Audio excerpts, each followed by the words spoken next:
جادو جنات کو بہت جانتا بھی ہے اور مانتا بھی ہے. آسمانی نظام ہے اس کا علاج حسد، زمینی نظام میں حسد کا علاج نہیں ہے. کیوں؟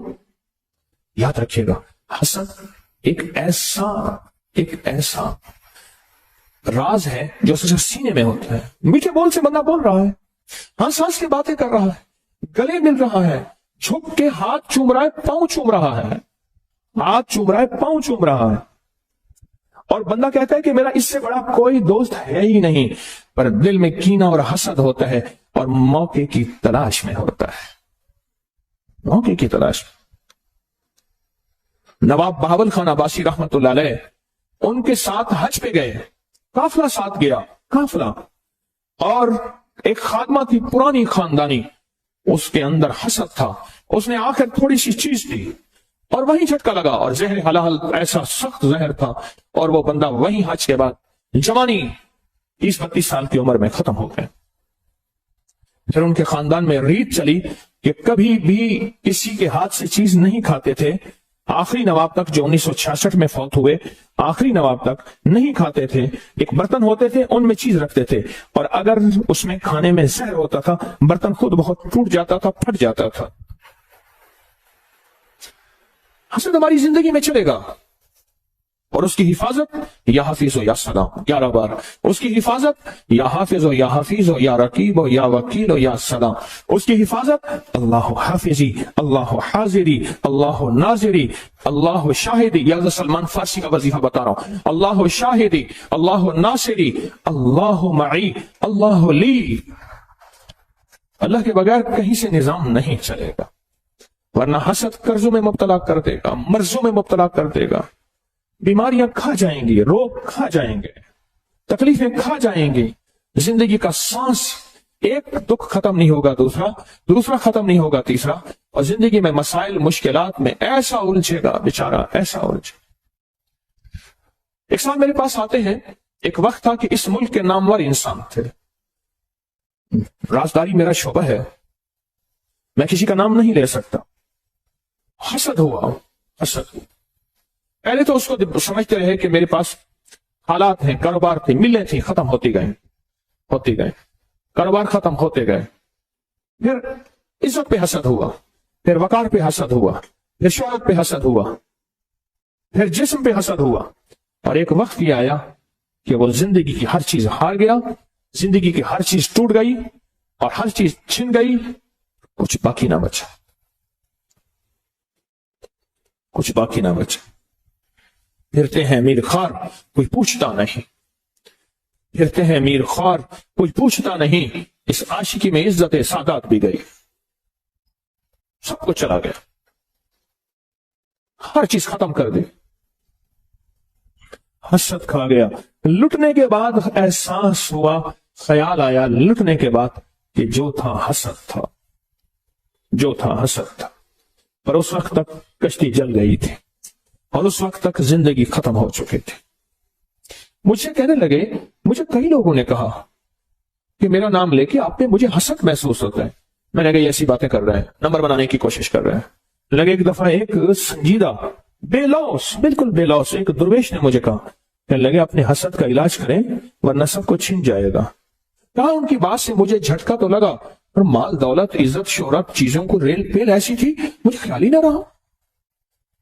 میرے اوپر استقبال کی دنیا ایسی تھی، دولت کی دنیا ایسی تھی، اقتدار کی دنیا میرے پاس چیزیں ہے، مجھے خیال ہی نہ رہا کہ میں بس ٹھیک.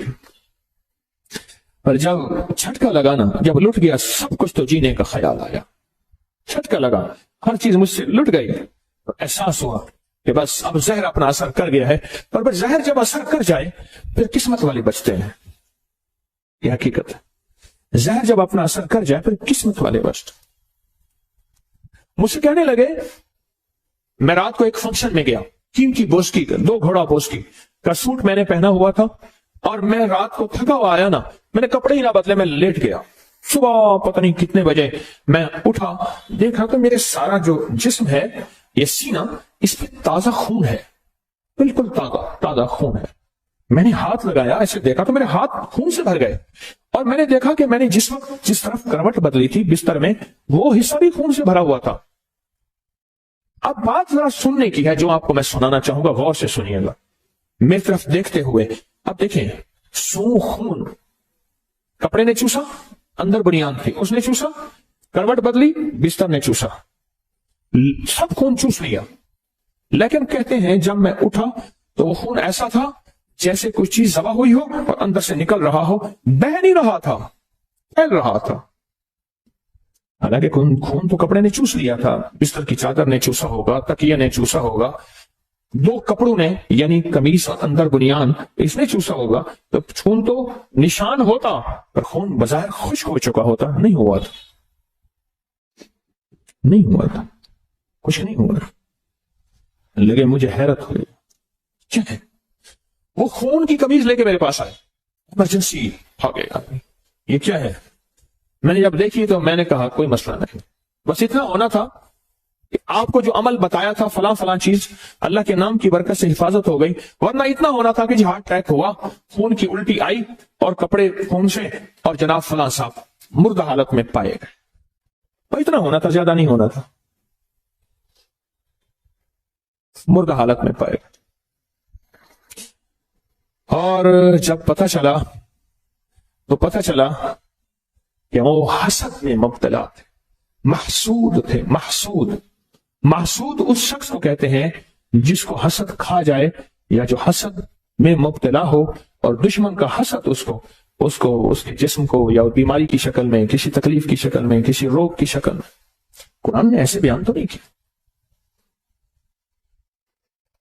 من شر حاسد اذا حسد، حسد کا شر ہوتا ہے، حاسد کا شر ہوتا ہے، وہ چاہے بظاہر مسکراہٹ میں ہو، آپ کو کھانے کھلا رہا، آپ کو ہدیہ دے رہا، آپ کو مال چیزیں دے رہا، اس کے اندر حسد پل رہا ہوتا ہے، اس کے اندر کینہ پل رہا ہوتا ہے، اس کے اندر بغض بیدار ہوتا ہے، اور اس کے اندر کا انتقام کھولتا ہے، وہ چاہے بہترین گفتگو کی شکل میں ہو یا مال چیزوں کی شکل میں۔ ہاں، اور ضروری نہیں وہ سارے انسان ہی ہوں، اور ضروری نہیں آج کے بعد ہم ہر بندے کو دشمن سمجھنا شروع کرتے ہیں۔ کئی لوگ ملے کہتے لوگ مجھے اس نظروں سے دیکھتے ہیں، لوگ مجھے یہ دشمن ہے، سارے یہ ہیں، وہ تو پھر ماں باپ کو بھی دشمن بنا لیتے ہیں۔ نہیں، یہ جنات، اس لیے قرآن نے پہلے من الجنات، پہلے جنات کو بیان کیا ہے، پھر انسانوں کو بیان کیا۔ ہم سمجھتے ہیں کہ ہمارے ساتھ انسانوں کا حسد ہے، نہیں، پہلے جنات کا حسد ہے۔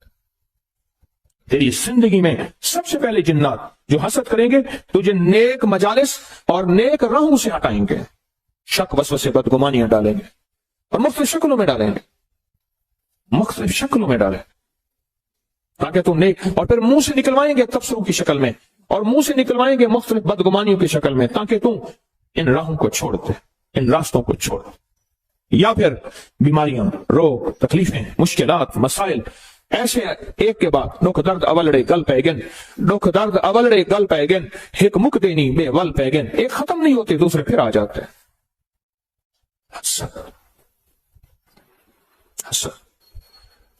حسد کو سمجھائی کچھ نہیں ہم نے آج تک۔ میرا اللہ کہتا ہے کہ صرف میری پناہ میں آؤ گے تو اس کا علاج ہے، اس کے علاوہ میری پناہ کے علاوہ اس کا علاج ہی نہیں ہے دنیا میں۔ جو تو دنیا کی آخری، مائیکل جیکسن اس نے کہا کہ میں موت کا ہر تدبیر کروں گا، انہوں نے کہا موت کو میں شکست دینے کی ہر تدبیر کروں گا، اور اس نے موت کو شکست دینے کی ہر تدبیر کی، موت کو شکست دینے کی ہر تدبیر کی، اور موت کو شکست نہ دے سکا، حتیٰ کہ فطری زندگی بھی نہ پا سکا، مختصر زندگی میں یوں چلا گیا۔ زندگی میں جس چیز کو شکست دینی ہے اس کے آلات ہیں، اس کی چیزیں ہیں، پر یاد رکھیے گا حسد کو ہم شکست نہیں دے سکتے، حسد ہمارے بس میں نہیں ہے۔ گاڑی کا شیشہ اونچا کریں گے، دھول مٹی سے، سردی گرمی سے بچ سکیں گے، پر یہ گاڑی کا اونچا شیشہ آپ کہیں آپ کو حسد سے بچا دے، بھول ہے، آپ بھول ہے، یہ بھولنا چاہیے، یہ غلطی ہے کہ آپ کو حسد سے بچا دے۔ اس لیے کہتا ہوں اپنی کوئی بھی محبوب چیز دیکھو تو فوراً پڑھو بسم اللہ ما شاء اللہ لا قوت الا باللہ، اس میں لا حول ولا نہیں ہے، خیال کرنا، جہاں جو لفظ ہے وہی لفظ ہے، بسم اللہ ما شاء اللہ لا قوت، کوئی محبوب چیز۔ میں نے اپنی ساری زندگی اپنے مرشد کو دیکھا تو یہی پڑھا،